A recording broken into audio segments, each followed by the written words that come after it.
There is no situation Jacob Rees-Mogg cannot make worse. I opened up my Sunday Telegraph today. I was enjoying my kedgeree and my ex-soldiers, and Nanny gave me the paper to read. And what do I see? Jacob Rees-Mogg wants to abolish all the quangos. What a guy. Last Tuesday, Clive Betts had a committee. In front of him, he had the House and Ombudsman and the Regulator of Social Housing.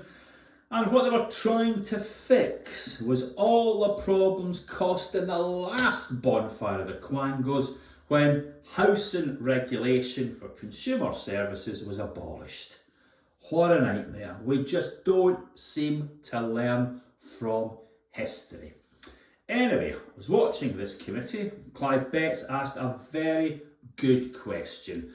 How can we prevent any more Eastfields or any more Croydons? And by the way, this is not just a southern sport. Quadjo, the young man that triggered the ITV exposés of social housing, has been travelling all around the country, east, south, north, west, and he is having no difficulty at all finding cases of disrepair to put on his Twitter feed. So this is a very serious issue, important we get it right. The Regulator of Social Housing said that under their current model, the onus is on boards to get things right, and the regulator appeared somewhat frustrated by their powers to bring landlords to book.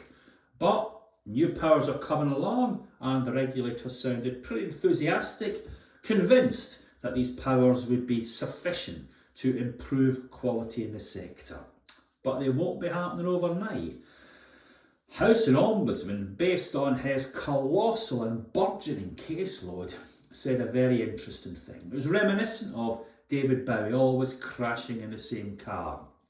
And what the Ombudsman drew attention to is we keep making the same mistakes again and again. Hence, the lessons learned reports he's producing to encourage landlords to adopt good practice and minimise the sort of screw-ups that give us such a bad reputation.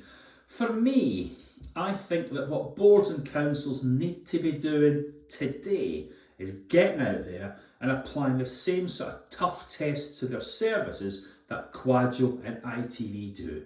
Because I tell you what, that parliamentary committee were serious about improving standards. The regulator and the Ombudsman looked embarrassed by the Eastfields and Croydon situations. Yeah, we've all got to put our house in order, because those MPs, if we don't get it right, they'll switch the channel on us. Make no mistake. Thanks for your attention, and I hope to see you all again next week.